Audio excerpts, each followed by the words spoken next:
These are the Ajanta caves, paying tribute to a glorious past and the invincible spirit of man. They are some of the finest examples of rock-cut temples in the world, and indeed, a pioneering endeavor in the whole of Asia. Rock-cut architecture is all about creating spaces from natural rock. There is a difference between natural cave formations that are often found sheltering religious shrines and caves which are carved out of rock by man, working painstakingly on hard surfaces to conjure up magnificent structures. Despite the uniqueness of material and location, builders of cave wonders such as the Ajanta surprisingly stuck to the rules of normal architectural practices. They generally conform to conventional methods of building facades and interiors, so it would probably be inappropriate to classify them under a separate category. And yet, they are unique. They are buildings created under exceptional circumstances. Confronted by a stretching rock face, the craftsman had to prepare a blueprint, envisaging and planning the location of the first and last caves.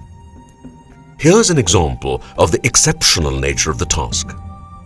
While carving out the interior of a cave, the monks would start from the ceiling and then work their way gradually down.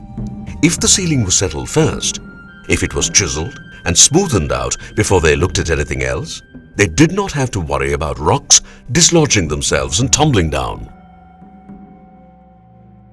Caves are naturally formed structures. Their hollow spaces are part of a natural design. In this case, however, space has been artificially created by carving deep into solid rock, a deliberate plan to ensure permanence for faith and art by working on indestructible, enduring material. Thus, it seems more appropriate to describe their creation as sculpting rather than an ordinary building activity. Technically speaking, that would make the Ajanta caves themselves a long and remarkable series of sculptures, which becomes all the more fascinating because it shows up a unique manner of construction. The craftsmen, builders and monks would have had to visualize the entire project, planning a whole range of activity on the rock face, followed by the execution of the interiors with their columns, pillars, indentations and wall display spaces, and eliminating rock to reveal what they designed rather than adding material to create it. This shows us the existence of a sophisticated and imaginative art during an ancient period, and hundreds of artists who could translate that art into an enduring legacy. There were three main reasons for resorting to rock-cut architecture. People in those days accommodated their ascetic lifestyle in isolated caves. The caves were often ornate and magnificent to be worthy of the deities and relics they were dedicated to, and the living quarters conformed to the standards of monastic living, far removed from the lives of ordinary people and yet close enough to keep in touch. The atmosphere inside the caves resonated with spirituality. The constant chanting of prayer by thousands of people through hundreds of years and the uniformity of an artistic goal have given them their sanctity. The interiors of the Buddhist caves came under two categories: the vihara, or living quarters, which were simple enough for the lives they lead, and the chaitya hall, or place of worship, majestic enough to house images and sculptures of deities they worshipped. The Ajanta caves traced the transition when the rigid Theravada ideals gradually gave way to the Mahayana form of Buddhism.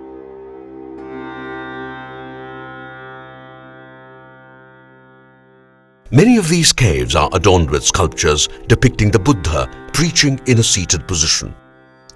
The sculptures and paintings in the caves detail the Buddha's life as well as his lives in his previous births, referred from the allegorical Jataka tales.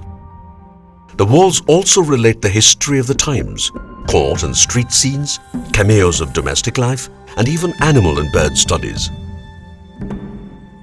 This is the general layout of a Buddhist monastery. Pillars in front, latticed windows, a quadrangular hall inside with a surrounding veranda.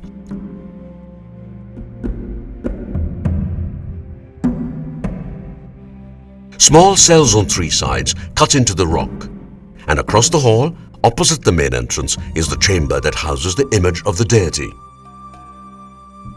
The architectural detailing within these caves produced the effect of a wood finish. The decorative artwork illustrated the past life stories of the Buddha, known as the Jataka tales, and also stories from folk mythology. The Buddhist structures created during the period between the 3rd and 2nd century BC are the earliest examples of rock-cut architecture in India. The Buddhist monks built multi-storied structures carved into the rock face, structures that contained living quarters, including spaces for sleeping, cooking and eating, and also for leading a monastic life. Many of these caves also contained shrines of the Buddha and sculptures of bodhisattvas and saints. The paintings in caves 9 and 10 show mature workmanship, a mastery of the linear rhythm, and a creative talent for handling color. In the later periods, asceticism gives way to tenderness and passion.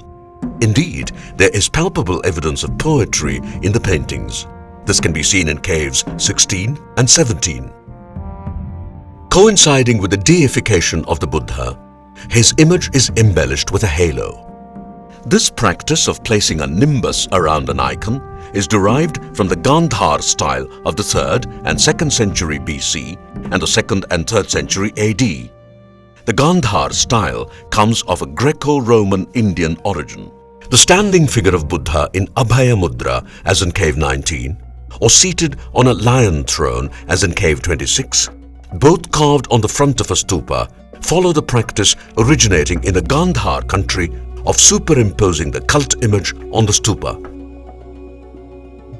Elsewhere, however, probably to match the greatness of the Buddha, a sculpture of colossal proportions was carved in cave 26, where the Mahaparinirvana, or death of the master, is treated with feeling.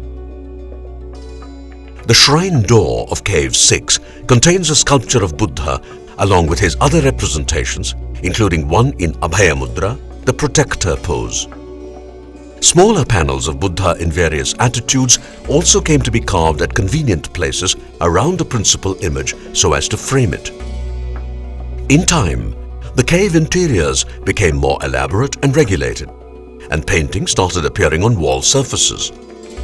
In this classical phase of the Ajanta, we see a greater intricacy in composition, a linear rhythm, intricately designed clothes and hairstyles, and an intensity of facial expression.